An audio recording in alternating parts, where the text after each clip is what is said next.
Eu quero valorizar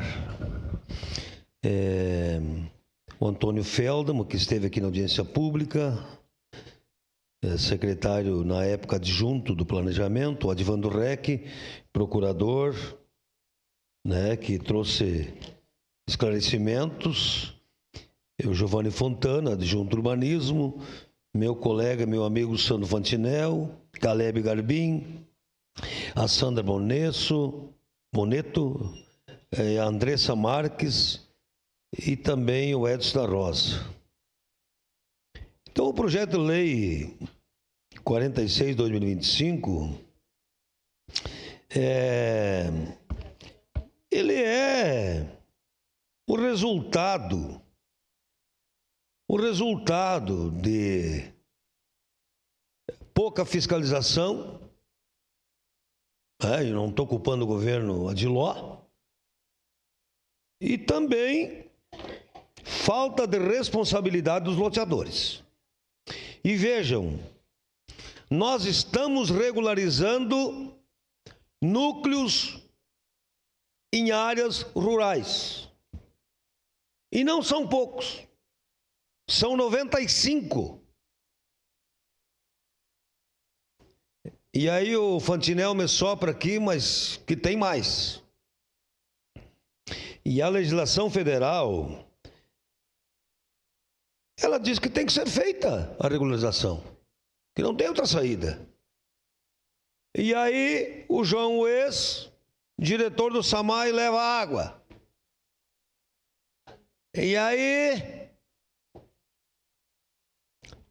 vão se desenvolvendo. Aí o pai tem 5 filhos. Nós precisamos ter a compreensão daquilo que o município tem pernas para dar infraestruturas. Estou correto? As subprefeituras terão estruturas no futuro? Nós vamos criar pequenas cidades nos interiores? Essa é uma preocupação desta casa. E é por isso que tem um plano diretor que até na metade de 2027 tem que apresentar tudo aquilo que nós queremos para os próximos 10 anos. E aí, por exemplo, condomínio Santa Helena tem 50 moradores, eles fazem sua infraestrutura, eles trocam a lâmpada, consertam a calçada. É importante para o município cobrar IPTU, sim. Claro que é importante.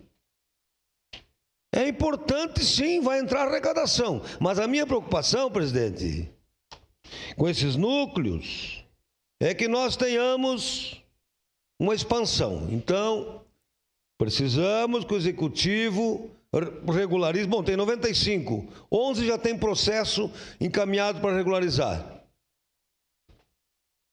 A audiência pública foi muito importante, porque teve as divergências e é nas diferenças que a gente melhora.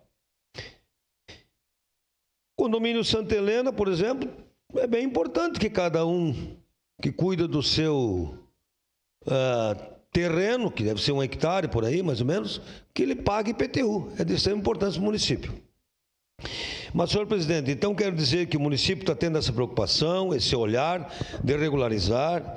Parabéns a Adivando Rec, parabéns ao Urbanismo, secretário Bressan. Nós precisamos adequar a legislação. Então, eu voto sim. Quero dizer que precisamos continuar cuidando, para que a gente não aumente esses núcleos, porque, com certeza, as subprefeituras não terão estruturas para dar a manutenção e aquilo que o município precisa. Era isso, senhor presidente. Obrigado, vereador D'Ambrosio. Está encerrada a discussão. Em votação, declaro abertas.